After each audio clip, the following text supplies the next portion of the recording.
तर जय महाराष्ट्र पब्लिक, माझं नाव समीर. मला तर ओळखता तुम्ही. आत्ता दिदीचं पार्सल होतं, मी पार्सल घ्यायला आलो होतो आत्ता. तर त्यात झालं असं की जो पार्सलवाला आहे तो माझा मित्र आहे. आता बघा पार्सलवाल्याला किती पार्सल घेऊन चालला आहे ते पण बघा एकदा. तर बघितलं पार्सल, ते पार्सल आता हा घेऊन जात होता. एवढे पार्सल होते त्याकडे. तो सांगतोय त्याच्या पार्सल, तो दिवसातून किती पार्सल देतो ते सांगत होता. तो दिवसाला 100 पार्सल तरी डिलिव्हर करतो म्हणून सांगत होता. आता ते 100 पार्सल तो डिलिव्हर करतोय. एका पार्सल मागं त्याला कमीत कमी 17 रुपये भेटत आहे. आता 17 इंटू जर 100 केले तर बघा 1700 रुपये दिवसाला होत आहे त्याच्यात. आता मला दाखवत होतं त्याचा पोर्टफोलिओ.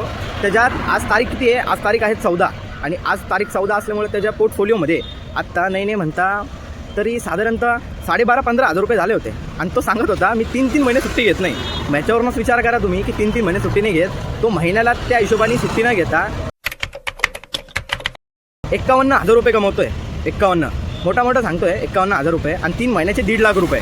आणि 3 महिन्यानंतर तो सुट्टी घेतोय. जास्तीत जास्त बाहेर गेला तर फिरायला किती पैसे लागतील? 1,500 ते 2,000 रुपये. बाहेर खायला गेला तर आणि फिरायला गेला तर 20,000 रुपये पकडून घ्या. 1,20,000 ते 30,000 रुपये त्याकडे बाजूला पडत आहे महिन्याला. मग विचार करा, स्वतःचा व्यवसाय करा मित्रांनो. आणि कोणाकडे नोकरी करत असेल ना तर विचार करून नोकरी सोडत जा. Se la pasan diciendo que soy mala porque no me aguanta la madenanda. Si vienes a mi cama,